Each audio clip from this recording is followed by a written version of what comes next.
Assombração no sítio, Minas Gerais. Meu nome é Mariana. Sou de Belo Horizonte, Minas Gerais. E o que vou compartilhar aconteceu em 2021, quando decidi passar um fim de semana no sítio da minha família em Ouro Preto. Era para ser um momento de paz, mas acabou se tornando uma experiência que marcou minha vida para sempre.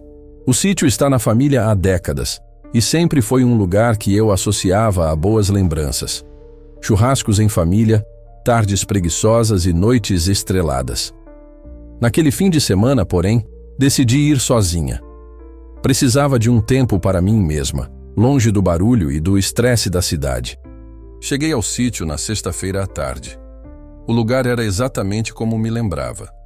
Uma casa simples, mas acolhedora, rodeada por uma vasta área de mata e um pequeno riacho que cortava a propriedade.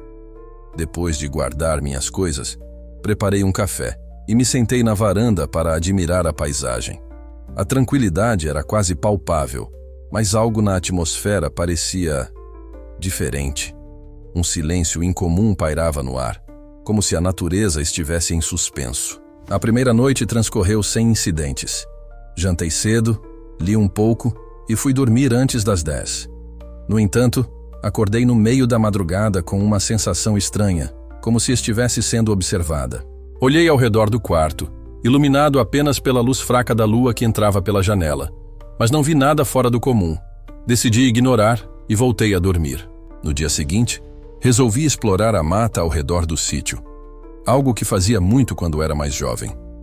Peguei minha mochila com água e um lanche, coloquei botas apropriadas e segui por uma das trilhas que levavam ao riacho. A caminhada foi agradável no início, mas logo comecei a sentir a mesma sensação da noite anterior, a de que alguém ou algo me observava. Parei por um momento, olhando ao redor, mas tudo parecia normal. Os sons da mata continuavam, o canto dos pássaros, o farfalhar das folhas. Convenci-me de que era apenas minha imaginação. Cheguei ao riacho pouco antes do meio-dia. O lugar era lindo, com água cristalina e pedras cobertas de musgo. Sentei-me em uma das pedras para descansar e aproveitei para lanchar. Foi quando ouvi o primeiro som estranho. Parecia um murmúrio, baixo e indistinto, vindo da mata do outro lado do riacho. Fiquei alerta, tentando identificar de onde vinha, mas não consegui. Chamei, pensando que poderia ser algum vizinho ou visitante, mas ninguém respondeu. Resolvi não dar muita importância e comecei a voltar para a casa, mas a sensação de ser seguida não me abandonava. Olhava para trás constantemente, mas não via nada. Quando finalmente cheguei ao sítio, me senti aliviada. Tranquei a porta e decidi não sair mais naquele dia. A noite caiu, e enquanto preparava o jantar, os eventos mais estranhos começaram a acontecer. Primeiro, as luzes da casa começaram a piscar, embora o gerador estivesse funcionando perfeitamente. Depois ouvi passos no alpendre. Peguei uma lanterna e fui até a porta, mas, ao abrir, não vi nada. Apenas o vento balançava levemente a vegetação ao redor. Voltei para dentro e tentei me acalmar. Pensei em ligar para algum parente ou amigo, mas o sinal de celular era praticamente inexistente na região. Decidi ir para o quarto e tentar dormir, mas a noite estava longe de terminar. Por volta das 2 da manhã, acordei com um barulho alto vindo da sala. Parecia que algo tinha caído no chão. Peguei a lanterna novamente e fui investigar. Quando cheguei à sala, encontrei uma das cadeiras tombada no chão. O estranho é que ela estava longe da mesa, como se tivesse sido empurrada com força. Meu coração disparou. Apanhei meu celular mesmo sem sinal e usei a lanterna dele para iluminar os cantos mais escuros da casa. Foi então que vi algo que gelou meu sangue.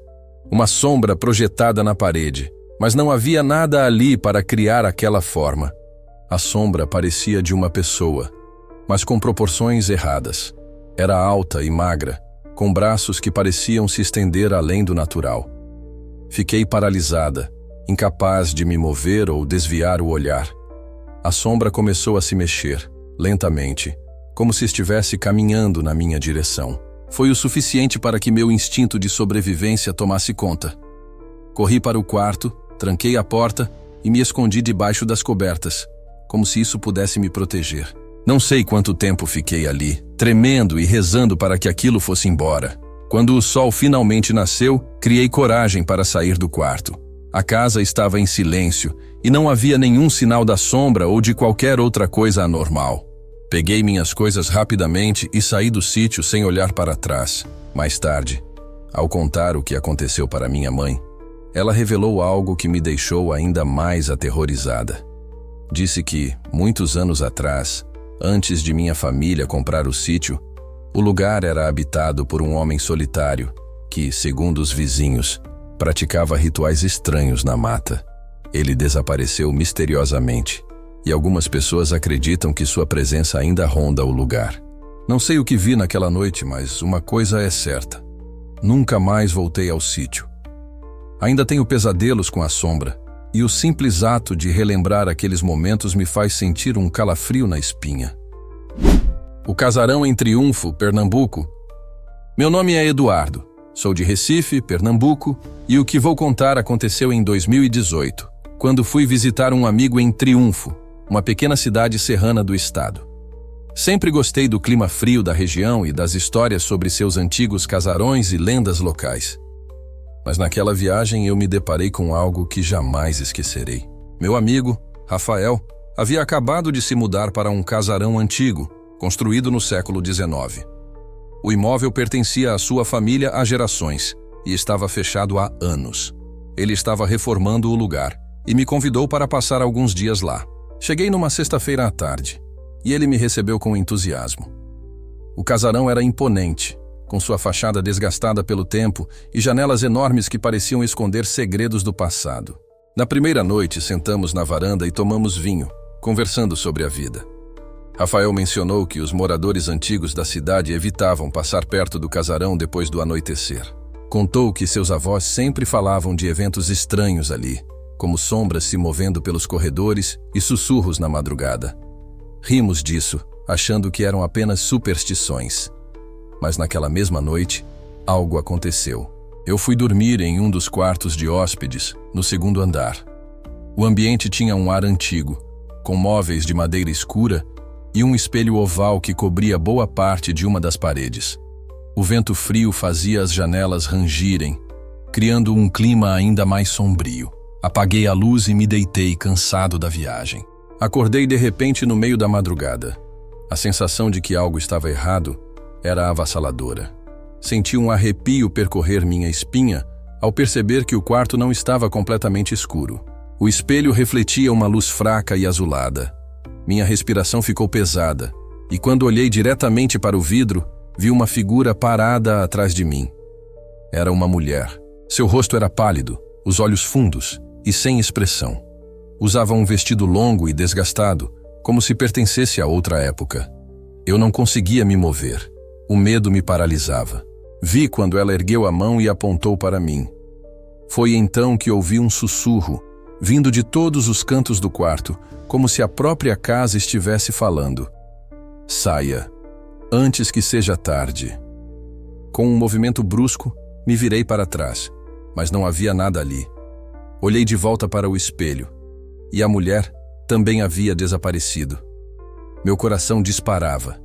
Levantei, acendi a luz e corri para o quarto de Rafael. Bati na porta freneticamente até que ele abriu, com cara de sono e confusão. Contei o que havia visto, esperando que ele risse ou dissesse que era apenas minha imaginação. Mas seu rosto ficou sério. Ele respirou fundo e me chamou para a sala. Sentamos no sofá e ele começou a contar uma história que me deixou arrepiado. Há muitos anos, uma mulher chamada Isabela viveu naquele casarão.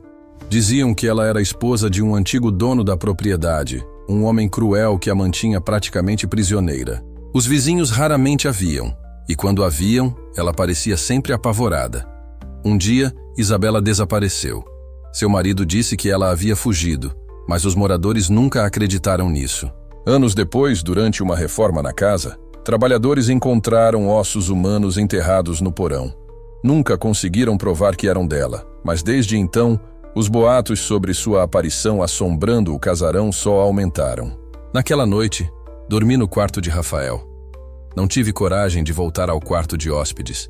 Pela manhã, pegamos um martelo e pregos e cobrimos o espelho com um lençol, pregando-o na moldura para garantir que não se soltasse. Passei mais uma noite ali e nada aconteceu. Mas até hoje evito espelhos grandes em lugares desconhecidos. Nunca saberei ao certo se aquilo foi uma alucinação ou se realmente vi o espírito de Isabela. Mas uma coisa é certa: algumas histórias não são apenas lendas. Elas vivem, escondidas entre os muros do passado, esperando para serem vistas novamente. Se gostou do conteúdo, inscreva-se no canal e ative o sininho para mais histórias aterrorizantes.